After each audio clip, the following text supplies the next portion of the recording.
Unpopular opinion, this is one of the most important cars of all time. What? And I know you're already raging in the comments, but hear me out. The Prius has had a dramatic rise and fall in the last 20 years. So how can a car once owned by every celebrity on the planet now be selling so badly? It's hard to believe that the Prius has been around for 25 years now, but despite its age, it wasn't the first hybrid. Surprisingly, that award goes to Ferdinand Porsche, who created a hybrid all the way back in 1899, and whatever happened to that guy? The first Prius was shown as a concept back in 1995. Toyota's vision was to create the vehicle for the 21st century, and it had a 58 horsepower four-cylinder engine aided by a 40 horsepower electric motor, and all of that excitement was then sent through a dreary CVT gearbox. And if less than 100 horsepower with one solitary speed doesn't get you excited, I don't know what will. The production version hit the Japanese market in 1997 and stayed exclusively Japanese for 3 years. The first generation Prius was eventually sold everywhere else in the world from 2000 to 2003, albeit in limited numbers. This export version actually had more power, with an increase to 70 horsepower for the engine and 44 horsepower from the motor. It had this funky interior with no gauge cluster directly in front of the driver.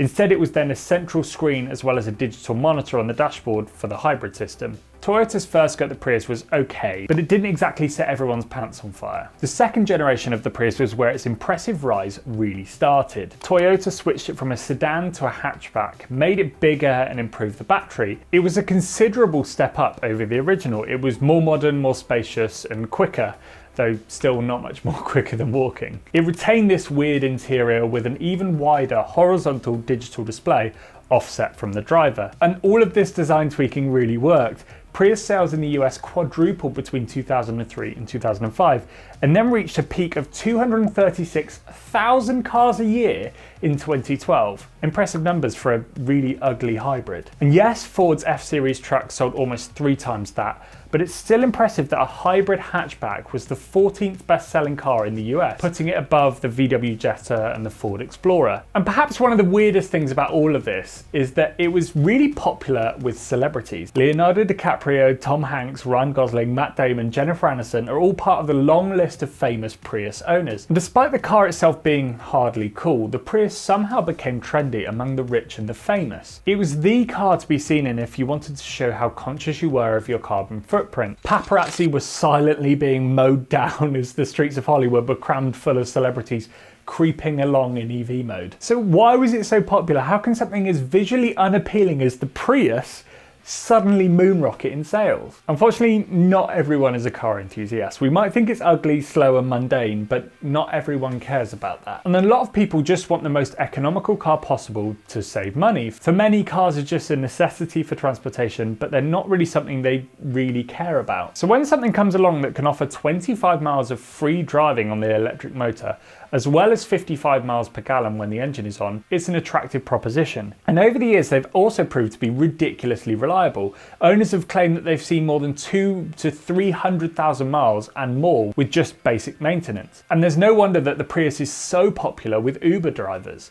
It seems like they're absolutely everywhere. So how is it now one of Toyota's worst selling hybrids? As quick as it went to the moon, the Prius has been brought back down to earth just as quickly. That 2012 US sales peak of 236,000 cars dropped down to just under 60,000 in 2021. In Europe, the Prius sold just 6,689 cars in 2021. Compare that to the 143,000 Yaris hybrids and you realise how big a fall that is. It just doesn't make any sense, seeing as the Uber drivers in Priuses seem to be lurking around every corner. The numbers don't look good at all. However, I don't think Toyota will care a bit. All of the other hybrids are selling so well that it seems to be exactly why the Prius has fallen off so much. Toyota's other hybrid models have cannibalized the Prius's share of the market. The Prius may have been ahead of its time, but other manufacturers have had the last 20 years to catch up. And when the second generation Prius came out, it was still new tech and not many manufacturers were building hybrids. In 2003, there were less than 10 hybrid models available across the entire market. Now, that number is closer to 100, with everything from hatchbacks to crossover SUVs and even supercars offering hybrid models. And it's difficult to name a single car maker that doesn't make a hybrid of some sort. You used to look to supercars like Ferrari and